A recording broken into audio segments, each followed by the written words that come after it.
There's a specific kind of heartbreak that only happens on a Tuesday afternoon when you realize the frame you've been welding for 4 hours has somehow turned into a giant metallic potato chip.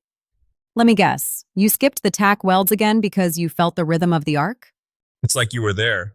I was looking at this beautiful run of square tubing, thinking I was some kind of wizard of the puddle. I finished that last bead, lifted my hood, and watched the corner lift off the table like it was trying to wave goodbye. Heat is a cruel mistress, Alex. She'll pull your steel into a pretzel if you don't treat her with some healthy suspicion. Well, today we're talking about that exact dance, building with square tubing and angle iron. It's the bread and butter of the maker world, but clearly, even the wizards among us, I say that with heavy air quotes, can still trip over the basics. It really is the foundation of everything sturdy. But before you even strike an arc, you've got to pick your poison. People see steel and think it's all the same. It's not. You've got your carbon steel, which is the honest, hardworking stuff most of us use. Then you've got stainless, if you're fancy or building a boat, and aluminum if you want to lose your mind trying to get the settings right. Most people starting out are probably grabbing whatever the local big box store or steel supply yard has in the rack. What's the one thing they're going to overlook at the checkout? Wall thickness. It's the invisible trap. You see a piece of 1-inch square tubing, and it looks beefy, but if that wall is thin enough to belong on a soup can, you're going to blow holes through it the second you pull the trigger. For structural stuff, frames, benches, anything that's actually going to hold a load, you want some meat on the bones. Speaking of meat, let's talk about the prep. I've seen your shop floor, Tiger. It looks like a glitter factory exploded, but it's all metal shavings. How much of that is necessary? Can't I just weld through that gray coating? You're trying to give me a stroke. That gray coating is mill scale, oil, and probably the hopes and dreams of the guy who shipped it. Welding through that is like trying to paint a house through a layer of wet mud. You'll get a weld, sure, but it'll have more bubbles than a glass of champagne. So what's the ritual? Wire brush? Grinder? You take a flap disc or a wire wheel and you show that steel some tough love. You want it shining like a new dime.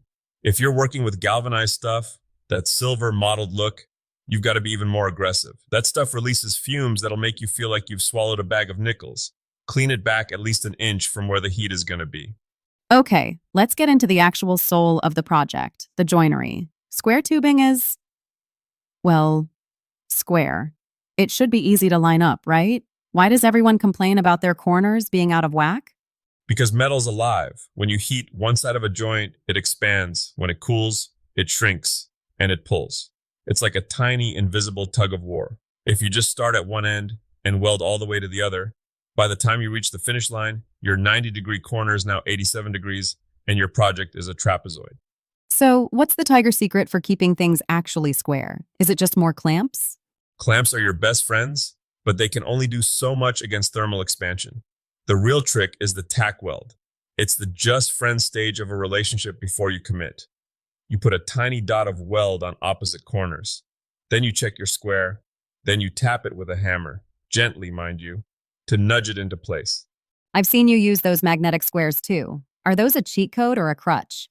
They're a third hand. I love them for holding things in place while I'm reaching for my hood, but don't trust them to be the final word.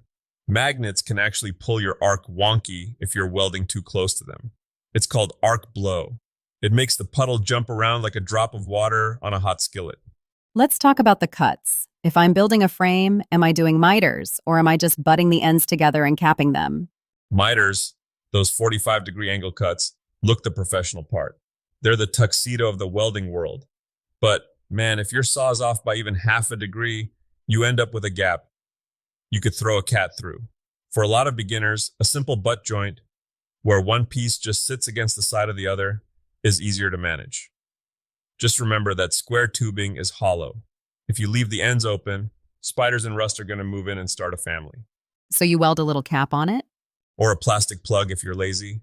But welding a cap is good practice. It tests your ability to weld thin material without melting the edge away into nothingness. We've been talking small scale, but what about the big stuff? I was looking at these tutorials for pre-engineered steel buildings. Those aren't using the same little 1-inch tubing we're playing with. No, that's a whole different animal. When you move up to building structures, shops, barns, carports, you're dealing with cold-form steel or heavy I-beams. In those cases, you aren't just winging it with a MIG welder. You're following a blueprint that's been stamped by someone who actually stayed awake in math class. And the joining is different too, right? It's not all welding. Tons of bolts. On those big Great Western kits or similar steel buildings, the engineering is in the connectors. You've got these heavy bracket systems and high tension bolts. It's basically Lego for grown-ups who like heavy machinery. The beauty there is that the factory has done the hard work of making sure everything is square. You just have to make sure your foundation isn't crooked. That seems like a common theme. If the foundation, whether it's the first two pieces of tubing or the concrete slab, is off by a hair, the roof is going to be off by a mile. Exactly. I've seen guys spend 3 days trying to force a steel frame into alignment with a bottle jack and a sledgehammer. You can't win an argument with physics, Alex. It's better to spend 3 hours measuring and 3 minutes welding than the other way around. Let's get back to the shop floor. Angle iron. It's the cousin to square tubing, but it's a bit of an oddball to work with. What's the biggest mistake people make when they switch from tubing to angle? Forgetting that it's not symmetrical in how it handles heat. Tubing has a balanced shape. Angle iron is an L. When you weld into the crotch of that L, the heat distribution is totally different than when you're welding on the outside edge. It wants to curl. So how do you fight the curl? You weld in short bursts. Don't try to be a hero and run a 6-inch bead all at once. Do an inch here, jump to the other side, do an inch there. Keep the heat moving. It's like a BBQ. If you leave the steak in one spot too long, it's going to ruin the dinner. You and your food metaphors. I'm starting to think you just come into the shop to get hungry. Hey, working metal is soulful work. It makes a man crave a burger. Give me one disaster story. Something where the square tubing won, and you had to walk away for the day. Oh, easy. I was building a rack for my old truck. I spent all Saturday cutting these perfect miters. I mean, they were beautiful. I could have looked through them and seen the future. I got the first side welded up, flipped it over to do the second side, and didn't realize I had a slight twist in my sawhorses. Oh no. I welded the whole thing solid. When I stood it up on the driveway, only 3 of the 4 legs touched the ground. There was a 4-inch gap under the last leg. It didn't look like a rack. It looked like a piece of modern art called frustration. What did you do? I did what any self-respecting craftsman does. I stared at it for 20 minutes, swore at a wrench, and then got the cutoff wheel. I had to perform surgery on my own work. There's a lesson in there somewhere. The lesson is that the floor is never flat, the saw is never perfect, and your eyes will lie to you. Trust your squares and your levels, not your feeling. So, for the person listening who's about to head to the steel yard for their first project, what's the one piece of advice that's going to save their weekend? Buy 20% more material than you think you need, because you're going to mess up a cut, you're going to burn a hole through a joint, and there is nothing more soul-crushing than having to stop your flow, take off your boots, and drive back to the supply house because you're 3 inches short on a brace. That, and maybe don't weld in flip-flops. Yeah, unless you like the smell of singed toe hair. That's a mistake you only make once. Square tubing and angle iron. It's not just about the welding, it's about the preparation, the patience, and knowing when to step back and check your work. Exactly.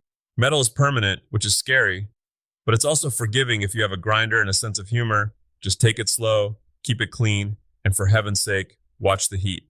Thanks for the schooling, Tiger. See you in the shop. Bring the burgers next time. I'm starving.